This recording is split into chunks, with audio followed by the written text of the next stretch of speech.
Good evening dear students, प्रारंभ class में आपका बहुत बहुत स्वागत है। जैसा कि पिछली कक्षाओं में हम लगातार ग्रामर पढ़ रहे हैं, जिसमें हम नाउन खत्म कर दिए हैं। हमने पढ़ा था नाउन क्या है, उसके प्रकार में नाउन के भेद में पढ़ा था। तो पिछली कक्षा में हमने इसको पढ़ा था। आज जो हमारा है, आज पार्ट ऑफ स्पीच का दूसरा खंड या कह सकते हैं दूसरा भेद, उसका नाम क्या है, प्रोनाउन, जिसको कहते हैं सर्वनाम। कि सर्वनाम किसे कहते हैं, सर्वनाम क्या है, इसके भेद क्या है, प्रत्येक भेद में इसको हम पहचानेंगे कौन सा सर्वनाम कौन सा है, इसको हम लोग पढ़ते हैं। तो आप हमारे चैनल को पूर्ण रूप से सपोर्ट करिए, हमारे वीडियो को शेयर करिए, लाइक करिए, जिससे अन्य लोगों तक भी ये लाभ पहुंचाया जा सके। और क्योंकि ये हमारी क्लास लगातार आप लोगों को निःशुल्क प्राप्त हो रही है और लगातार निःशुल्क प्राप्त होती रहेगी। तो हम शुरू करते हैं कि प्रोनाउन क्या, पहले हम समझते हैं कि प्रोनाउन या सर्वनाम किसे कहते हैं। देखिए बच्चों, प्रोनाउन क्या है, संज्ञा में बताया था कि किसी वस्तु, स्थान, व्यक्ति के नाम को प्रकट करने वाला शब्द संज्ञा कहलाता है। लेकिन यहां प्रश्न उठता है कि सर्वनाम क्या है। तो सर्वनाम क्या है कि संज्ञा के स्थान पर प्रयुक्त होने वाला शब्द। क्या कहता है कि संज्ञा के स्थान पर प्रयुक्त होने वाला शब्द क्या कहलाता है, सर्वनाम कहलाता है। हर जगह हम संज्ञा का प्रयोग नहीं करते हैं।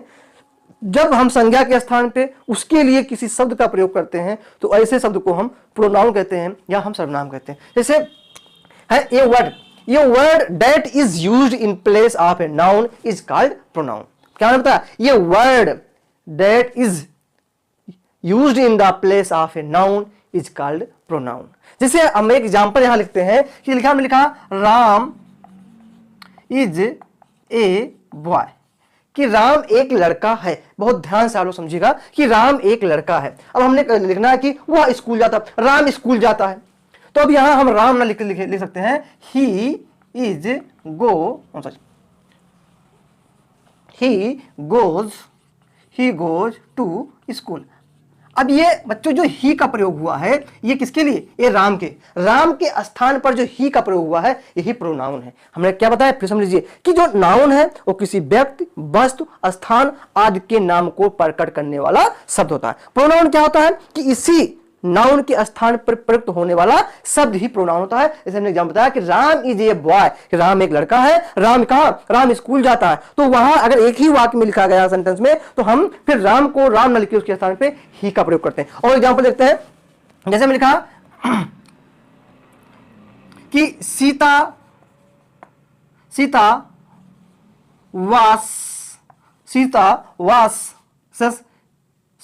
वाशेस हर क्लॉथ्स, सीता अपने कपड़े साफ करती है। अब यहां जो सीता है ये क्या है, ये नाउन है। लेकिन अगर इसी के स्थान पे हम क्या लिख दें कि सी वॉशेस हर क्लॉथ, वो अपने कपड़े साफ करती है। तो जो बच्चों ये सी है,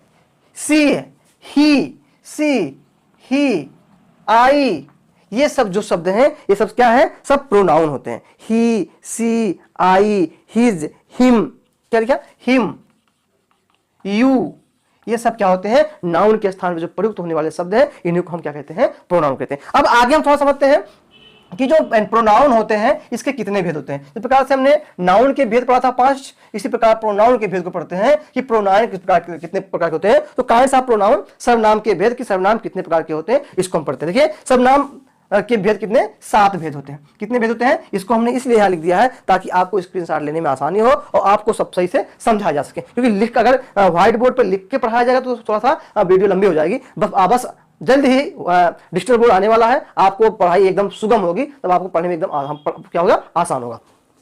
क्या कितने भेद होते हैं, 7। क्या है, पर्सनल प्रोनाउन, जिसको हम कहते हैं पुरुषवाचक सर्वनाम। दूसरा है रिफ्लेक्सिव प्रोनाउन, निजवाचक सर्वनाम। तीसरा हमारा है डेमोन्स्ट्रेटिव प्रोनाउन, संकेतवाचक सर्वनाम। चौथा है इंट्रोगेटिव प्रोनाउन, प्रश्नवाचक सर्वनाम। पांचवा है रिलेटिव प्रोनाउन, संबंधवाचक सर्वनाम। छठा है इंफैटिक प्रोनाउन या दृढ़तावाचक या दृढ़ता सूचक सर्वनाम। और आखिरी 7वां है डिस्ट्रीब्यूटिव प्रोनाउन या इसे कहा जाता है विभाजन सूचक सर्वनाम। अब इन्हीं 7 को हम लोग एकदम आसान से बारी बारी इसकी परिभाषा, आपको किताबों में इसकी परिभाषा नहीं मिलेगी।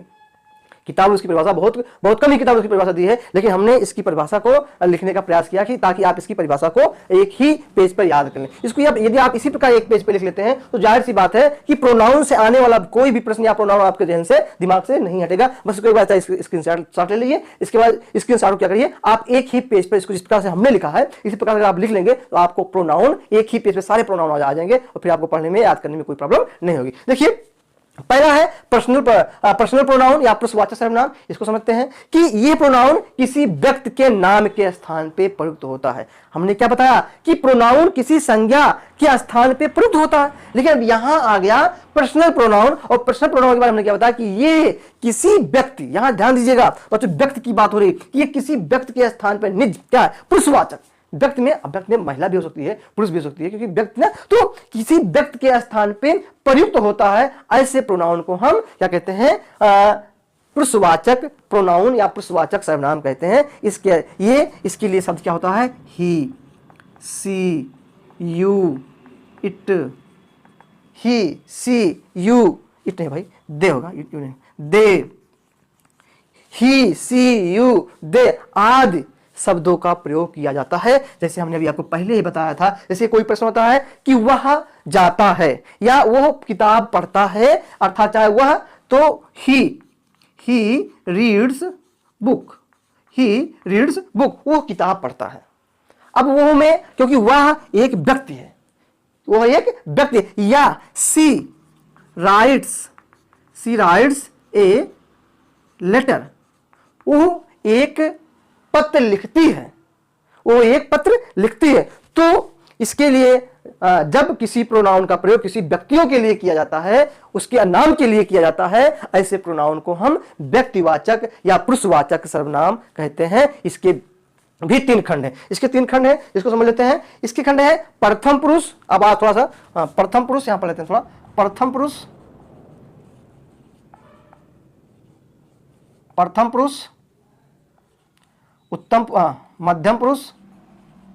मध्यम पुरुष, और एक आपका है उत्तम पुरुष,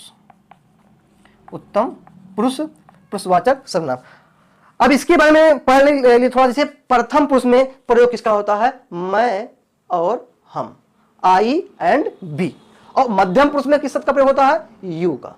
बाकी जो बचते हैं ही, सी आज जितने भी शब्द बचते हैं सब उत्तम पुरुष में इसका प्रयोग किया जाता है। तो पर्सनल प्रोनाउन किसी व्यक्ति के स्थान पर प्रयुक्त होता है। उससे कितने भेद होते हैं, तीन भेद। अब हम पढ़ते हैं दूसरा है रिफ्लेक्सिव प्रोनाउन, या जिसे कहा जाता है निजवाचक सर्वनाम। क्या कहा जाता है, निजवाचक सर्वनाम। हमने क्या लिखा, कर्ता वाक्य में अपने खुद किए काम के बारे में, अपने द्वारा, जब कोई कर्ता अपने द्वारा खुद काम करता है और उस पर जोर देने के लिए, किसी काम पर, खुद के काम पर जोर देने का जो भाव प्रकट होता है, जिस शब्द से वो भाव प्रकट होता है, उसी शब्द को, उसी प्रोनाउन को हम निजवाचक प्रोनाउन कहते हैं। इसमें बस आपको क्या याद करना है बच्चों कि हिमसेल्फ,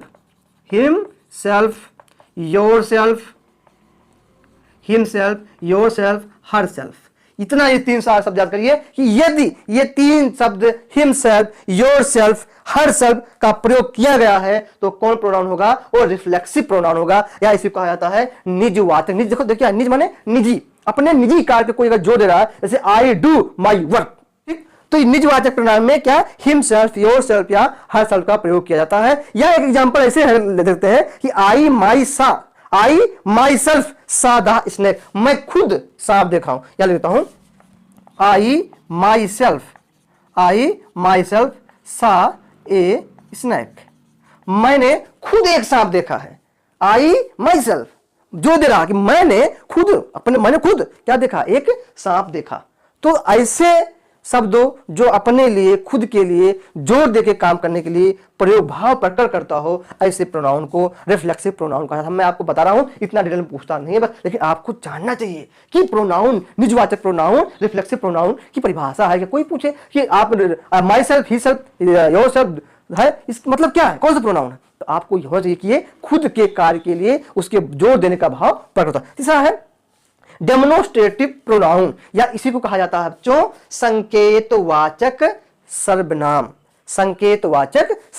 अब संकेतवाचक है तो आप समझ ही गए होंगे कि ऐसा जो प्रोनाउन होगा जिसका प्रयोग क्या, किसी चीज को इंगित करने के लिए। देखो यहां एक शब्द हम कर लें, इंगित करने के लिए। किसके लिए, इंगित।